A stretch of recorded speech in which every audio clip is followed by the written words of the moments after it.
Louis X, roi adultère ou sacrifié par les dieux. Le début sanglant de la chute des Capétiens. Le 5 juin 1316, dans le château de Vincennes, un homme de 26 ans agonise dans des souffrances atroces. Louis X, le Hutin, roi de France depuis seulement 8 mois, vient de boire du vin glacé après une partie de jeu de paume qu'il avait mis en nage. Une erreur qui va lui coûter la vie, ou du moins, c'est la version officielle. Car, autour de cette mort brutale plane un mystère qui n'a jamais été élucidé. Ce roi fut-il vraiment victime de sa propre imprudence, ou quelqu'un voulait-il sa mort? Pour comprendre cette énigme, il faut remonter au début de ce règne maudit. Louis X, né le 4 octobre 1289 à Paris, est le fils aîné de Philippe IV le Bel et de la reine Jeanne-Hire de Navarre. Dès sa naissance, il est destiné au trône de France, mais aussi à hériter du royaume de Navarre par sa mère. Un double héritage qui devrait lui assurer un règne glorieux. Pourtant, son surnom, le Hutin, annonce déjà les troubles à venir. Avant même de devenir roi, Louis X est éclaboussé par l'un des plus grands scandales de l'histoire de France. En 1314, un an avant son avènement, éclate l'affaire de la tour de Nesle. Les princesses Marguerite et Blanche sont accusées d'avoir bu, mangé et entretenu l'adultère avec respectivement Philippe et Gauthier d'Aunay à la tour de Nesle depuis plusieurs années. Marguerite de Bourgogne n'est autre que l'épouse de Louis X. Cette révélation fait l'effet d'une bombe à la cour. Isabelle de France, sœur de Louis X et reine d'Angleterre, a découvert que 2 jeunes chevaliers portaient à leur ceinture des aumônières qu'elle avait offertes à ses belles sœurs. Le roi Philippe le Bel entre dans une colère terrible. Comment ces belles filles osent-elles bafouer l'honneur de la couronne? L'enquête révèle une vérité accablante.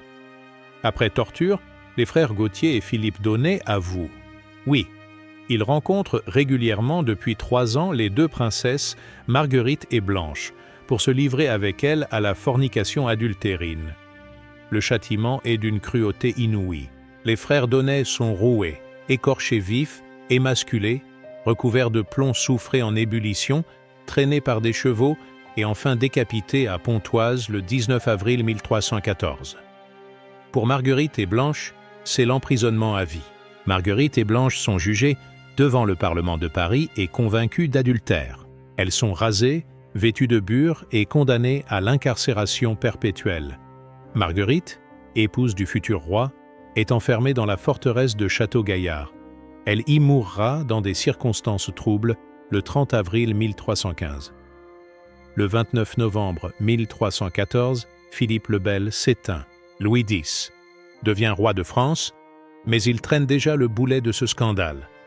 Marguerite devient reine de France à la mort de son beau-père Philippe IV le Bel, survenu le 29 novembre 1314. Elle reste cependant enfermée dans la forteresse de Château-Gaillard, son époux, le roi Louis X, ne levant pas la sanction prise à son encontre pour adultère.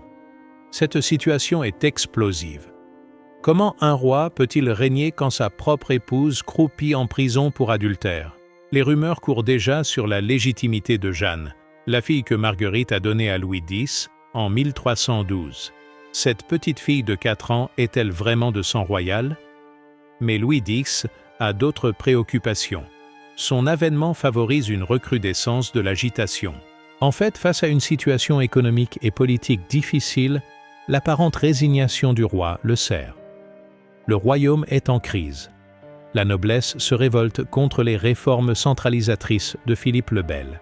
Des ligues se forment dans toutes les provinces, réclamant le retour de leurs anciens privilèges. Le nouveau roi se trouve pris entre 2 feux.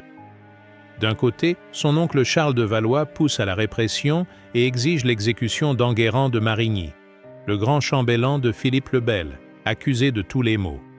De l'autre, la noblesse gronde et menace de se soulever si ses revendications ne sont pas entendues. Louis X choisit la voie de la négociation. Il sacrifie Marigny à la vindicte populaire, l'homme sera pendu en 1315 et accorde des chartes provinciales qui rendent une partie de leurs privilèges aux nobles. Mais cette politique d'apaisement a un prix, elle affaiblit considérablement l'autorité royale. C'est dans ce contexte tendu que survient un événement qui va marquer le règne. Marguerite de Bourgogne meurt à Château-Gaillard le 30 avril 1315. Officiellement, elle succombe au froid et aux mauvaises conditions de détention. Mais les langues se délient aussitôt. Selon cette chronique, elle y serait morte de maladie, sans autre précision, peut-être à cause des mauvaises conditions de détention ou du froid. Une version bien commode pour Louis X, qui peut ainsi épouser en secondes noces Clémence de Hongrie le 19 août 1315. Ce remariage est d'ailleurs célébré quelques jours avant le sacre du roi à Reims, le 24 août 1315. Mais la rumeur enfle. D'autres sources rapportent qu'elle serait morte étranglée sur ordre de Louis X, qui souhaitait s'en débarrasser au plus vite pour convoler avec Clémence de Hongrie. Cette hypothèse n'est pas si farfelue. En effet, l'adultère n'était pas considéré par l'Église comme un motif suffisant d'annulation de mariage. La mort de Marguerite arrange donc bien les affaires du roi. Louis X devient-il un meurtrier?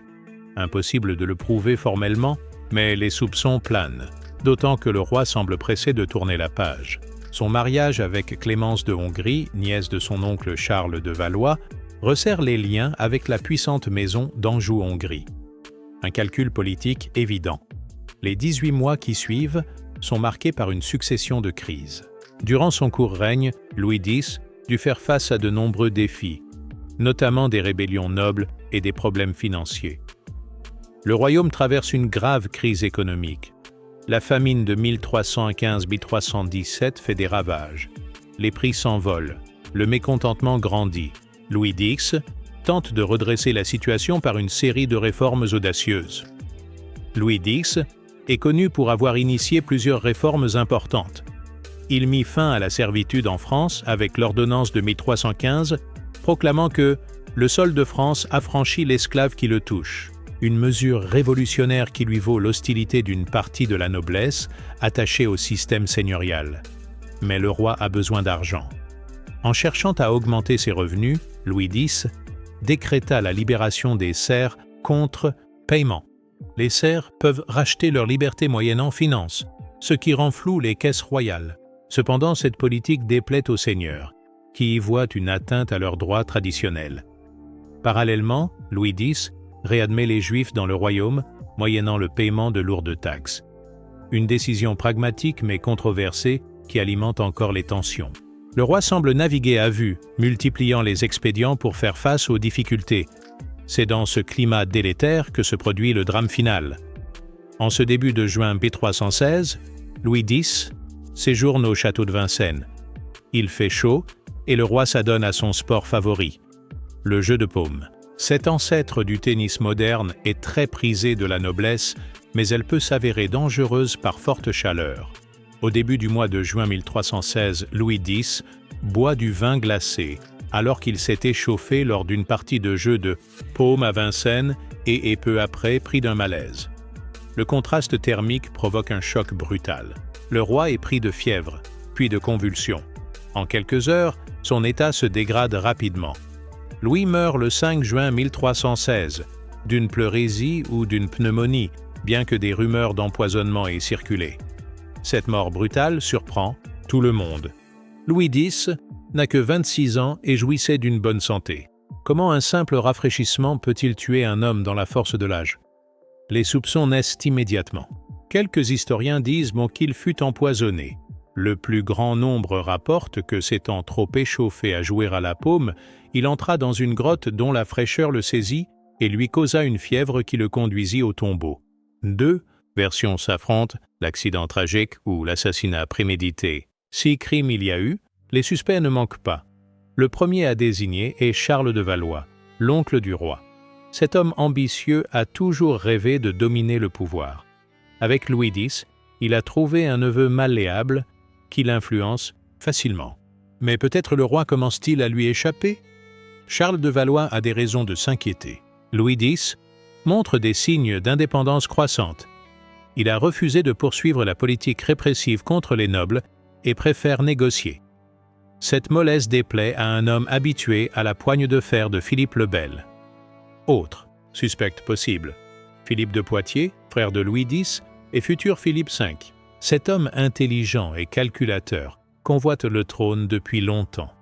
Il a épousé Jeanne de Bourgogne, fille de Mao d'Artois, et dispose ainsi d'appuis puissants.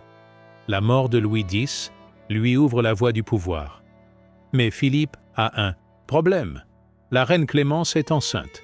Si elle accouche d'un garçon, ses ambitions seront anéanties. Il lui faut donc jouer serré et attendre. En attendant, il prend la régence du royaume, position idéale pour préparer l'avenir. Mao d'Artois elle-même constitue un suspect de choix. Cette femme redoutable a des comptes à régler avec la lignée de Philippe le Bel. Son comté d'Artois lui est disputé par son neveu Robert d'Artois, qui bénéficie du soutien de la couronne. La mort de Louis X pourrait changer la donne en sa faveur. Mais il existe une autre explication, plus troublante encore. L'ignoble Philippe dit « Le Bel a subi la malédiction du dernier des Templiers.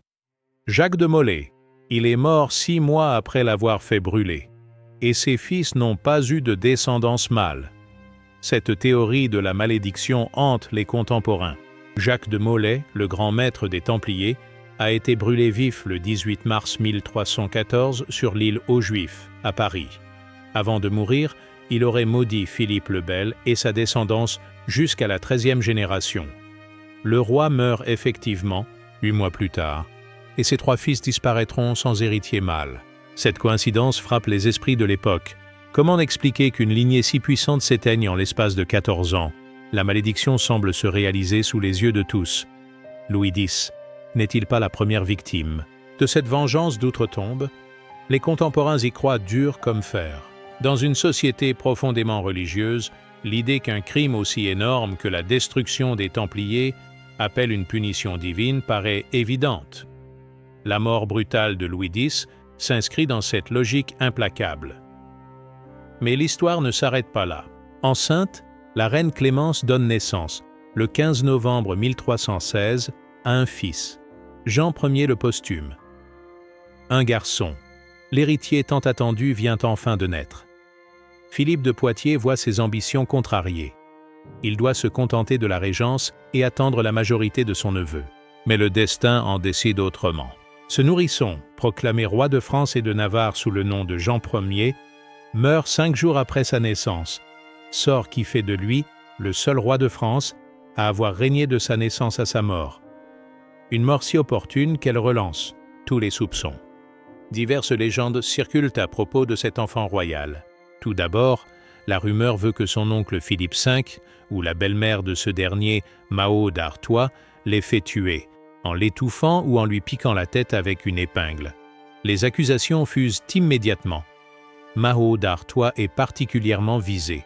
Mao d'Artois, cousine de Philippe IV le Bel, obtient le privilège de tenir le petit roi lors de sa présentation le 19 novembre. La nuit suivante, l'enfant est au plus mal et décède. Cette coïncidence trouble. Pourquoi l'enfant meurt-il justement après avoir été présenté par celle qui a tout intérêt à sa disparition? Les indices s'accumulent pour suggérer un vaste complot familial. Philippe de Poitiers et Mao d'Artois ont tous les deux intérêt à la disparition de Jean Ier. Le premier pour accéder au trône, la seconde pour faire de sa fille Jeanne la reine de France et assurer la défense de son comté d'Artois. En effet, Philippe de Poitiers a épousé Jeanne de Bourgogne, fille de Mao. Par conséquent, si le frère de Louis X monte sur le trône, Jeanne devient reine de France. L'alliance entre le frère du roi défunt et la comtesse d'Artois prend alors tout son sens. Mais comment prouver un tel crime? Il est possible que Jean Ier ait été victime, comme beaucoup de nouveau-nés, de la mort subite du nourrisson, d'autant qu'à l'époque, la mortalité infantile est très élevée. L'argument de la mort naturelle reste plausible. Pourtant, la succession de décès dans la famille royale interroge. Le plus troublant, c'est que cette théorie du complot trouve un écho inattendu plusieurs décennies plus tard. Pendant la captivité du roi Jean II le Bon, entre 1356 et 1360, un Siennois du nom de Giannino Baglioni prétend être Jean Ier, et donc l'héritier de la couronne. Cet homme affirme avoir été substitué à un enfant mort pour protéger sa vie. Cette histoire d'imposture ajoute une dimension romanesque au mystère. De là naquit la légende dont se saisit avec brio Maurice Druon dans Les Rois maudits. Jean Ier ne serait pas mort, mais substitué au berceau, afin de protéger sa vie. par le cadavre d'un autre nourrisson. La substitution d'enfants était-elle possible à l'époque? Giannino Baglioni développe une stratégie savamment orchestrée. Il se rend à la cour de Hongrie, où le roi Louis Ier de Hongrie, neveu de Clémence de Hongrie, le reconnaît comme le fils de Louis X et de Clémence. Cette reconnaissance officielle lui donne une crédibilité certaine. Mais l'aventure tourne mal. En 1360, Giannino se rendit à Avignon, mais le pape Innocent VI refusa de le recevoir. Après plusieurs tentatives pour se faire reconnaître, il fut arrêté et emprisonné à Naples, où il mourut en 1362. L'imposteur emporte son secret dans la tombe. Cette affaire relance pourtant les interrogations. Si Giannino était un simple fou ou un aventurier, pourquoi le roi de Hongrie l'a-t-il reconnu? Possédait-il des informations secrètes sur les circonstances de la mort de Jean Ier? Des recherches récentes démontreraient que les faux papiers de Giannino Baglioni avaient été fabriqués par le fameux Cola di Rienzo. Mais le doute subsiste. Quoi qu'il en soit, les morts successives de Louis X et de Jean Ier ont des conséquences dramatiques pour la France. La mort prématurée de Jean Ier amène la première difficulté de succession de la dynastie capétienne. Pour la première fois depuis 3 siècles, la succession de père en fils est interrompue. Philippe de Poitiers s'empare du pouvoir et écarte sa nièce Jeanne de la succession. Son oncle, après l'avoir fait sacrer roi au cours de la cérémonie d'enterrement à Saint-Denis, monte sur le trône aux dépens de sa nièce de 5 ans, Jeanne, fille de Louis X, et de Marguerite de Bourgogne. Cette décision crée un précédent lourd de conséquences. La loi salique, qui exclut les femmes de la succession au trône, se cristallise à cette occasion. Une interprétation du vieux code franc qui aura des répercussions dramatiques, car lorsque les 3 fils de Philippe le Bel seront morts sans héritier mâle, leur sœur Isabelle de France sera elle aussi écartée de la succession. Cette loi des mâles contribua au déclenchement de la guerre de 100 ans. Pourquoi? Lorsque tous les fils de Philippe IV le Bel eurent disparu sans héritier, leur sœur Isabelle de France, mariée à Édouard II d'Angleterre, fut exclue de la succession, ce que son fils Édouard III se vit aussi refuser par voie de ricochet. L'histoire semble donner raison aux partisans de la malédiction templière. Après Louis X, ses 2 frères Philippe V et Charles IV montent successivement sur le trône. Tous 2 meurent sans héritier mâle. En 1328, la lignée directe des Capétiens s'éteint définitivement. Philippe V, le long règne de 1316 à 1322. Homme intelligent et réformateur, il modernise l'administration royale et stabilise la monnaie. Mais il ne peut avoir de fils. Ses 4 filles ne peuvent prétendre au trône, en vertu de la loi salique qu'il a lui-même contribué à établir. Charles IV le Bel lui succède en 1322. Ce dernier fils de Philippe le Bel règne jusqu'en 1328. Lui aussi meurt sans descendance masculine. L'ironie du sort veut que cette lignée si puissante, qui a dominé l'Europe pendant plus d'1 siècle, s'éteigne faute d'héritier. La couronne passe alors aux Valois, branche cadette de la famille royale. Philippe VI devient roi, mais sa légitimité est contestée par Édouard III d'Angleterre, petit-fils de Philippe le Bel par sa mère. Cette querelle successorale déclenche la guerre de 100 ans, qui ensanglante la France pendant plus d'1 siècle. Le mystère Louis X. Accident ou assassinat? Revenons à notre énigme initiale. Louis X a-t-il été empoisonné ou est-il mort accidentellement? Les preuves manquent pour trancher définitivement, mais plusieurs éléments troublent. D'abord, la rapidité de sa mort. Un homme de 26 ans en bonne santé qui succombe en quelques heures à un simple choc thermique, c'est pour le moins surprenant. Certes, la médecine de l'époque ne comprend pas les dangers du contraste chaud-froid, mais des milliers de personnes subissent ce type de choc sans en mourir. Ensuite, les intérêts en jeu. La disparition de Louis X arrange bien des ambitions. Son frère Philippe peut enfin espérer régner. Mahaut d'Artois voit se profiler la possibilité de faire de sa fille une reine de France. Charles de Valois peut espérer reprendre le contrôle d'un pouvoir qui lui échappait. Enfin, les méthodes de l'époque. L'empoisonnement est l'arme favorite des cours médiévales. Discret, efficace, difficile à prouver, il permet d'éliminer un gêneur sans laisser de traces. Les symptômes décrits, fièvre brutale, convulsions, mort rapide, sont compatibles avec un empoisonnement. Les poisons de l'époque.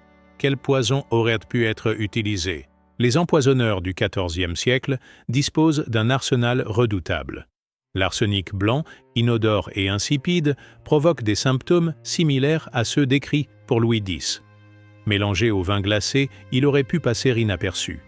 La belladone, extraite de la belle dame, était également courante. Ces alcaloïdes provoquent fièvre, délire et mort rapide. Les champignons vénéneux, comme l'amanite phalloïde, offrent aussi cette possibilité. Broyés et mélangés à la boisson, ils sont indétectables. L'avantage de ces substances, c'est qu'elles miment des maladies naturelles. Pneumonie, pleurésie, fièvre subite. Autant de diagnostics qui permettent de camoufler un crime. Dans une époque où l'autopsie n'existe pas et où les connaissances médicales sont limitées, l'empoisonneur a toutes les chances de passer inaperçu. Une autre hypothèse mérite d'être explorée. La vengeance. Louis X a-t-il été tué par un proche de ses victimes? Marguerite de Bourgogne avait une famille, des amis, des partisans. Sa mort suspecte à Château-Gaillard a pu susciter des désirs de vengeance. Robert II de Bourgogne, père de Marguerite, est mort en 1306, mais ses autres enfants sont toujours vivants. Hugues V et Eudes IV, frères de Marguerite, ont-ils cherché à venger leur sœur? Leurs liens avec la maison royale les mettent en position d'agir. La famille des frères d'Aunay, suppliciés de manière atroce, constitue aussi un mobile possible. Leurs proches ont assisté à leur exécution publique et gardent en mémoire l'horreur de leur fin. Venger leur mort en s'attaquant au roi responsable de leur supplice relève de la logique de l'époque. Ces pistes restent spéculatives, mais elles montrent que les ennemis potentiels de Louis X ne manquaient pas.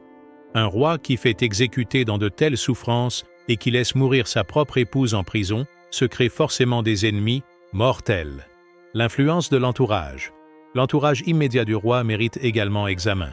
Qui avait accès au vin glacé que Louis X a bu ce jour fatal? Les serviteurs, les écuyers, les familiers de la cour. Chacun d'eux pouvait être acheté, intimidé ou manipulé par les véritables commanditaires. Charles de Valois, en particulier, dispose d'un réseau d'influence considérable. Cet homme ambitieux a ses créatures partout dans l'administration royale. Faire empoisonner son neveu récalcitrant ne lui poserait aucun problème technique. Mahaute d'Artois, elle aussi, a ses espions et ses complices. Cette femme redoutable mène depuis des années une guerre souterraine pour défendre ses intérêts. Elle n'hésiterait pas à franchir le pas ultime si ses ambitions l'exigeaient. Philippe de Poitiers représente le suspect le plus évident, mais aussi le plus prudent. Intelligent et calculateur, il sait qu'un empoisonnement trop voyant se retournerait contre lui. S'il est coupable, il a forcément agi avec la plus grande discrétion. Un détail troublant mérite attention. Avant de mourir, peut-être pris de remords de ne pas être intervenu, il fait dédommager les enfants d'Enguerrand de Marigny, qu'il n'avait pas pu sauver, et fait rendre à Raoul de Presles les biens dont celui-ci a été spolié. Ces dernières volontés suggèrent un homme rongé par la culpabilité. Louis X semble hanté par ses crimes passés. L'exécution de Marigny, la mort de Marguerite, le supplice des frères d'Aunay. Autant de fautes qui pèsent sur sa conscience. Cette culpabilité peut expliquer sa mollesse politique et sa tendance à céder aux pressions. Un roi rongé par les remords est un roi affaibli. Ses ennemis l'ont peut-être compris et en ont profité pour frapper. La mort de Louis X sonne comme une expiation, une punition divine pour ses fautes passées. Au terme de cette enquête, force est de reconnaître que le mystère de la mort de Louis X reste entier. Les indices contradictoires, les témoignages lacunaires, l'absence de preuves formelles empêchent de trancher définitivement entre accident et assassinat. Pourtant, cette mort brutale s'inscrit dans une logique implacable. Louis X était un roi fragile, isolé, rongé par la culpabilité. Ses ennemis étaient nombreux et puissants, les enjeux dynastiques considérables. Dans ce contexte, l'hypothèse de l'empoisonnement ne relève pas de la pure spéculation. L'histoire de Louis X illustre parfaitement les tensions qui traversent la monarchie française au début du XIVe siècle. Ce roi incarne les contradictions de son époque. héritier d'un pouvoir absolu mais contraint de négocier avec les grands, gardien de la morale chrétienne mais éclaboussé par les scandales, maître d'un royaume puissant mais rongé par les crises. Sa mort marque une rupture dans l'histoire de France. Avec lui s'ouvre l'ère des successions disputées, des crises dynastiques, des guerres civiles. La malédiction templière, réelle ou fantasmée, pèse désormais sur la monarchie française. Les contemporains y voient la main de Dieu punissant les crimes de Philippe le Bel. Cette dimension mystique de l'affaire ne doit pas masquer les réalités politiques. La disparition de Louis X et de son fils posthume redistribue les cartes du pouvoir. Philippe V s'impose comme un roi énergique et réformateur, mais sa légitimité reste contestée. La question de la succession féminine, écartée par la force, ressurgira plus tard avec des conséquences dramatiques. L'affaire Louis X révèle aussi les mécanismes impitoyables du pouvoir médiéval. Dans cette société brutale où la violence est omniprésente, la mort d'un roi gênant ne choque personne. L'important n'est pas de savoir qui a tué, mais qui va bénéficier du crime. Philippe de Poitiers, Mao d'Artois, Charles de Valois. Tous ont profité directement ou indirectement de la disparition de Louis X. Cette convergence d'intérêts explique peut-être le silence qui entoure cette mort. Personne n'a intérêt à faire éclater la vérité. L'empoisonnement royal devient une tradition familiale. Philippe V lui-même sera soupçonné d'avoir fait tuer son fils posthume Jean Ier. Charles IV mourra dans des circonstances également troubles. Cette accumulation de morts suspectes dépasse le cadre de la simple coïncidence. En 1316, la France vacille. La mort de Louis X prive le royaume d'un chef à un moment critique. La crise économique s'aggrave, la noblesse gronde, les paysans se révoltent. Il fallait un roi fort pour redresser la situation. Au lieu de cela, la couronne passe entre les mains d'un régent, puis d'un usurpateur. Cette instabilité chronique affaiblit durablement la monarchie française. L'autorité royale, si chèrement conquise par Philippe Auguste et Louis IX, s'effrite peu à peu. Les grands feudataires relèvent la tête et reprennent leurs anciennes prétentions. La France médiévale entre dans une période de trouble qui ne se terminera qu'avec l'avènement des Valois. Mais même Philippe VI ne parviendra pas à restaurer complètement la grandeur capétienne. Sa légitimité contestée par l'Angleterre débouche sur la guerre de Cent Ans. Cette guerre fratricide plonge la France dans un cycle de violence dont elle mettra des siècles à se relever. Dans cette tragédie dynastique, une figure hante particulièrement les mémoires, celle de Marguerite de Bourgogne. Cette reine adultère, morte dans des conditions mystérieuses, incarne à elle seule la malédiction qui frappe la lignée de Philippe le Bel. Sa liaison avec Philippe d'Aunay révèle les failles béantes de la société courtoise. Comment une princesse éduquée dans la plus pure tradition chrétienne peut-elle sombrer dans l'adultère? Cette question taraude les contemporains et nourrit toutes les spéculations. La mort de Marguerite à Château-Gaillard reste l'un des épisodes les plus troubles de cette histoire. Officiellement victime du froid et de la maladie, elle a probablement été assassinée sur ordre de Louis X. Ce premier meurtre royal appelle d'autres crimes. La violence engendre la violence. L'ironie veut que Marguerite soit peut-être la seule innocente de cette affaire. Son adultère, réel ou fabriqué, ne méritait pas la mort. Sa disparition discrète arrange tellement d'intérêts qu'elle a toutes les chances d'avoir été organisée. Dans cette perspective, Louis X ne serait pas seulement une victime, mais aussi un bourreau. L'histoire de Jean Ier le posthume ajoute une dimension supplémentaire au mystère. Ce roi de 5 jours, mort dans des circonstances suspectes, symbolise l'acharnement du destin contre la lignée royale. Sa disparition opportune sonne le glas des espoirs de continuité dynastique. Les rumeurs d'empoisonnement qui entourent sa mort ne surprennent personne. Mao d'Artois, présente lors de la présentation de l'enfant, dispose de tous les moyens techniques pour commettre l'irréparable. Une simple épingle empoisonnée, une drogue versée dans le lait maternel. Les méthodes ne manquent pas. L'affaire Giannino Baglioni, des décennies plus tard, relance toutes les spéculations. Ce prétendant italien, qui se disait être Jean, y est sauvé de justesse. Possédait-il des informations secrètes? Sa reconnaissance par le roi de Hongrie intrigue. Pourquoi un souverain chrétien cautionnerait-il une imposture manifeste? Cette histoire de substitution d'enfants, si elle s'avérait vraie, transformerait complètement la perspective historique. Jean Prier aurait survécu, grandi en Italie, puis tenté de récupérer son trône. Un scénario digne d'un roman d'aventure, mais qui trouve des échos troublants dans la réalité. Pour les contemporains, la succession de morts violentes dans la famille royale ne relève pas du hasard. La malédiction de Jacques de Molay se réalise sous leurs yeux. Philippe le Bel, ses fils, ses petits-fils, tous payent le prix de la destruction des Templiers. Cette vision providentialiste de l'histoire console les victimes de l'arbitraire royal. Les humiliés, les spoliés, les persécutés y trouvent une forme de réparation. Dieu lui-même se charge de punir les tyrans et de venger les innocents. La mort de Louis X s'inscrit dans cette logique de rétribution divine. Peu importe alors de savoir qui a versé le poison ou planté le poignard. L'essentiel est que justice soit rendue. Les bourreaux d'hier deviennent les victimes d'aujourd'hui. L'ordre moral se rétablit par la violence, seul langage que comprennent les puissants. Cette interprétation mystique n'exclut pas les explications rationnelles. Un crime peut très bien être l'instrument de la providence.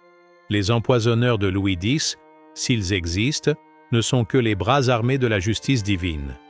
Leur culpabilité n'en est pas amoindrie, mais elle prend une dimension cosmique. Au-delà des considérations dynastiques, l'affaire Louis X pose des questions universelles sur la nature du pouvoir.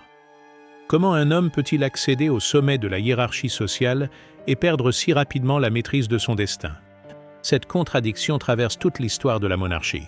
Louis X incarne le roi faible, celui qui subit les événements plus qu'il ne les contrôle. Héritier d'un pouvoir absolu, il se révèle incapable de l'exercer pleinement. Ses hésitations, ses compromis, ses remords le rendent vulnérable. Dans un monde où seule la force fait loi, la faiblesse se paie cash. Cette leçon dépasse le cadre de l'histoire médiévale. Tous les régimes politiques connaissent ces moments de flottement où l'autorité vacille. Le successeur de Philippe le Bel se trouve confronté à des défis qu'il ne peut relever. Son échec ouvre la voie à tous les aventuriers. L'empoisonnement royal, s'il a eu lieu, révèle aussi les limites de la protection rapprochée. Même entouré de gardes et de serviteurs dévoués, un roi reste mortel. Il suffit d'une complicité, d'une négligence, d'un moment d'inattention pour que l'irréparable se produise. Le pouvoir absolu n'immunise contre rien. Si Louis X a effectivement été empoisonné, le secret a été remarquablement bien gardé. Aucun document d'époque ne l'accuse formellement. Aucun témoin ne s'est manifesté. Aucun complice n'a parlé sous la torture. Cette discrétion absolue suggère une organisation de très haut niveau. Seuls des personnages disposant d'un pouvoir considérable pouvaient orchestrer un tel crime et en effacer toutes les traces. Philippe de Poitiers, futur Philippe V, avait tous les moyens nécessaires. Son accession immédiate à la régence lui permettait de contrôler l'enquête et d'éliminer les témoins gênants. Mahaut d'Artois, de son côté, disposait d'un réseau d'influence tentaculaire. Cette femme politique accomplie savait manipuler les hommes et les événements. Faire disparaître les preuves d'un empoisonnement entrait dans ses compétences. L'omerta qui entoure cette affaire révèle la solidarité objective des grands féodaux face au pouvoir royal. Peu importe qui a tué Louis X, l'essentiel était que le système se perpétue. La monarchie doit continuer, même si elle change de titulaire. Cette logique institutionnelle prime sur la justice individuelle. 7 siècles après les faits, certaines zones d'ombre subsistent. Où sont passés les documents contemporains qui auraient même pu éclairer cette affaire? Pourquoi les chroniqueurs de l'époque restent-ils si discrets sur les circonstances de la mort? Ces silences sont-ils naturels ou organisés? La disparition systématique des pièces compromettantes suggère une volonté délibérée d'effacer les traces. Les archives royales ont été épurées, les témoins ont été réduits au silence, les preuves ont été détruites. Cette opération de grande envergure dépasse les capacités d'un comploteur isolé. Elle implique la complicité active de l'appareil d'État. Seuls les plus hauts responsables de l'administration royale pouvaient mener à bien une telle entreprise. Cette constatation renforce l'hypothèse d'un crime d'État, organisé au sommet de la hiérarchie. L'histoire officielle, telle qu'elle s'est cristallisée au fil des siècles, privilégie la thèse de l'accident. Louis X serait mort bêtement, victime de sa propre imprudence. Cette version rassurante évite de poser des questions embarrassantes sur la légitimité de ses successeurs. Mais l'ombre de ce crime possible plane sur toute la suite de l'histoire de France.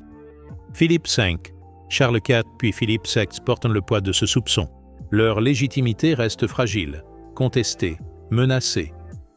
La guerre de 100 ans puise une partie de ses racines dans cette crise de succession mal résolue. Édouard III d'Angleterre, en revendiquant la couronne de France, ne fait que prolonger les conséquences de la mort mystérieuse de Louis X. Si le roi avait vécu, si son fils posthume avait survécu, l'histoire européenne aurait pris un cours différent. Cette guerre terrible, qui ensanglante la France pendant plus d'un siècle, découle peut-être d'un simple crime de palais. L'ironie de l'histoire veut que les véritables coupables, s'ils existent, n'aient pas profité de leur forfait. Philippe V meurt sans héritier mâle en 1322, Charles IV subit le même sort en 1328. Mao d'Artois perd finalement son comté au profit de Robert d'Artois en 1329. La malédiction templière frappe aveuglément bourreaux et complices. Au terme de cette longue enquête, une question demeure. Faut-il plaindre Louis X ou le condamner? Ce roi faible et indécis a peut-être payé de sa vie les crimes de sa famille. Mais il a aussi sa part de responsabilité dans les tragédies qui ont marqué son règne. L'exécution atroce des frères d'Aunay, la mort suspecte de Marguerite, de Bourgogne, le sacrifice d'Enguerrand de Marigny, autant de forfaits qui pèsent sur sa conscience. Louis X n'était pas un roi innocent.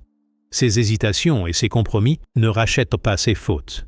Dans cette perspective, sa mort brutale ressemble à une expiation. La justice divine, ou humaine, a peut-être simplement rattrapé ses crimes. L'empoisonneur hypothétique ne serait alors qu'un instrument de la Providence chargé de rétablir l'équilibre moral. Cette vision manichéenne de l'histoire satisfait le besoin de sens des contemporains. Elle transforme une succession d'accidents tragiques en un grand dessein providentiel. La réalité est probablement plus prosaïque. Louis X est mort parce qu'il gênait de puissants intérêts. Point final. Roi adultère ou sacrifié par les dieux? Cette alternative résume parfaitement l'ambiguïté du personnage. Louis X cumule les faiblesses morales et les malheurs politiques. Son destin tragique illustre les contradictions d'une époque charnière, coincée entre les certitudes du passé et les incertitudes de l'avenir. La mort de Louis X, le hutin restera probablement à jamais énigmatique. Trop d'intérêts convergents, trop de suspects plausibles, trop de preuves disparues. Cette histoire exemplifie parfaitement les mystères du pouvoir médiéval, où la violence se cache derrière les apparences de la légalité. 7 siècles après, le secret est bien gardé. Les morts ont emporté la vérité dans leur tombe, laissant aux historiens le soin de débattre éternellement de culpabilités impossibles à prouver. Mais peut-être cette incertitude constitue-t-elle la véritable leçon de l'affaire. Dans les palais du pouvoir, la frontière entre accident et crime, entre justice et vengeance, entre légitimité et usurpation reste toujours floue. Louis X en a fait l'amère expérience, son successeur aussi, et tous ceux qui leur ont succédé sur le trône de France.